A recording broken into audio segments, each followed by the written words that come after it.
Good morning, good morning friend.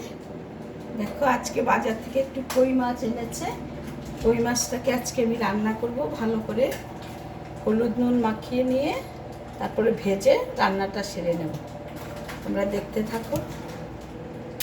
দেখো বন্ধুরা, আমি এক এক করে সব কই মাছগুলি ভেজে নেব। এর মধ্যে আমি হলুদ নুন আর একটু সামান্য ময়দা মাখিয়ে দিয়েছি যাতে মাছটা না ইয়ে হয়ে যায়। কড়াইটা ছোট, মাছটা ইয়ে হয়ে যাচ্ছে, বেঁচে যাচ্ছে। বেশি বড় কড়াই আমি বসাইনি। দেখো কীভাবে মাছটা ভাজছি। দেখো বন্ধুরা, আমি কই মাছগুলোকে এক এক করে ভেজে তুলে নিচ্ছি। আবার দিয়ে দিলাম মাছটা ছেড়ে যখন আবার সেটা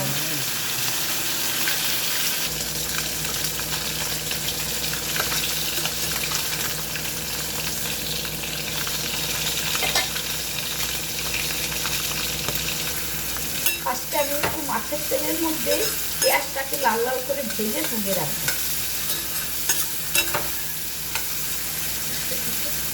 তারপরে আমি ফোড়ন দিয়ে আলুটাকে ভাজবো। এখানে মাছে আজকে আমি আলু দেবো, একটু আলুটাকে ভাজবো। দেখতে থাকো। এইভাবে কই মাছ রান্না করলে দুর্দান্ত খেতে লাগে।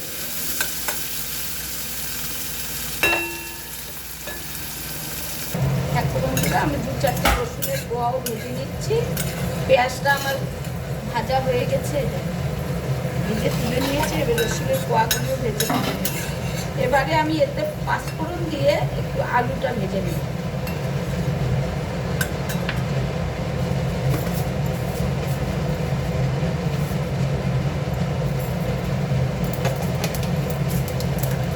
আলুটা আমি একটু বয়েল করে নিয়েছি, কিন্তু খোসা ছাড়াইনি।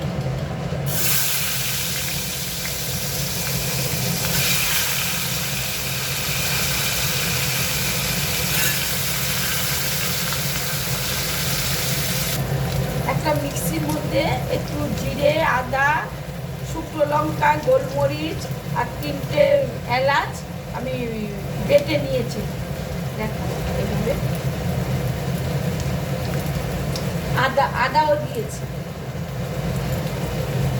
এই মশলাটা এবার আমি এতে দিয়ে দেবো। আলুটা আর একটু ভাজা হোক। ঠিক আমি যেভাবে বলছি বন্ধুরা, রান্নাটা ঠিক সেভাবে করে খেয়ে দেখো, দুর্দান্ত লাগে।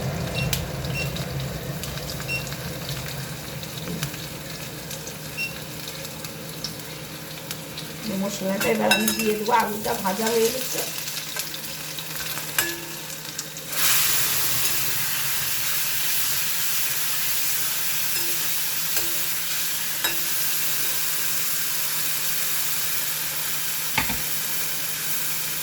এই যে টমেটোটা দিয়ে দেবো। টমেটো একটা 4 পিস করে দিয়ে দিলাম।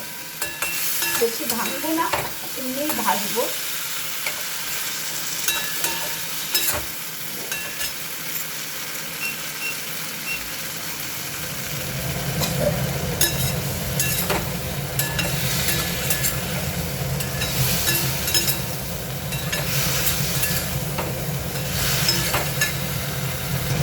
নুনটা আমি মশলা বাটার সময় দিয়ে দিয়েছি। এই যে পেঁয়াজ বেরেস্তাটা করে রেখেছিলাম, সেটাকে একটু মিক্সিতে ধুয়ে নিয়েছি। বেরেস্তাটা দিয়ে দিলাম।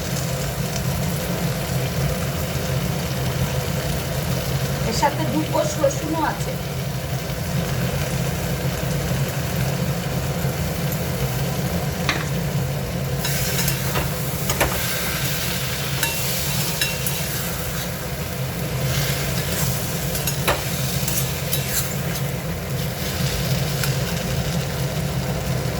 দেখো কষানো হয়ে গেছে, নুন সব দিয়ে দিয়েছি। এবার আমি মিক্সি ধোয়া জলটা দিয়ে দিয়ে মাছগুলো ছেড়ে দেবো।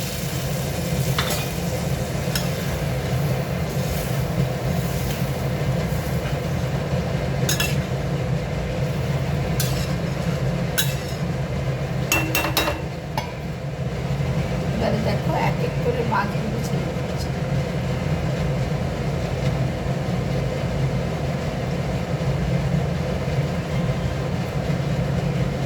কড়াইটা ছোট হয়ে গেছে বন্ধুরা। আমি একা একা মিডিয়াম রেসিপিটা করি মানে ক্যামেরা ফিট করে রান্না করা খুবই কষ্টদায়ক। তোমরা ভালো লাগলে লাইক কমেন্ট শেয়ার করবে, আমার পাশে থাকবে। আস্তে আস্তে আমি হালকাভাবে আমাকে উল্টে দিতে হবে। এইভাবে তোমরা কই মাছের ঝোল করে খাবে, দুর্দান্ত লাগে। এটা তেল কইও বলতে পারো, যারা তেল কই বলো, অনেক কিছুই বলা যায়, নাম দিলেই হলো। একটু সেদ্ধ হবে, তারপরে আমি নামিয়ে নেব। দেখো মাছটা রান্না হয়ে গেল, একদম ভালো করে সেদ্ধ হয়ে গেছে। এবারে আমি উপর থেকে একটু ধনেপাতা ছড়িয়ে দিচ্ছি। এইভাবে কই মাছের ঝাল করে খাবে, দুর্দান্ত লাগে। এখানে আমি দুটো আলু দিয়েছি, একটা টমেটো দিয়েছি। মানে ভিডিওগুলো তৈরি করতে কিন্তু বন্ধুরা খুব কষ্ট হয়। তোমরা যদি সাপোর্ট করো তবেই আমি দেখাতে পারবো, তা নাহলে পারবো না। তোমরা আমাকে সাপোর্ট করবে, আমার পাশে থাকবে। দেখো আমার মাছটা হয়ে গেছে, কই মাছটা রেডি করে ফেলেছি। এইভাবে করে তোমরা খাবে।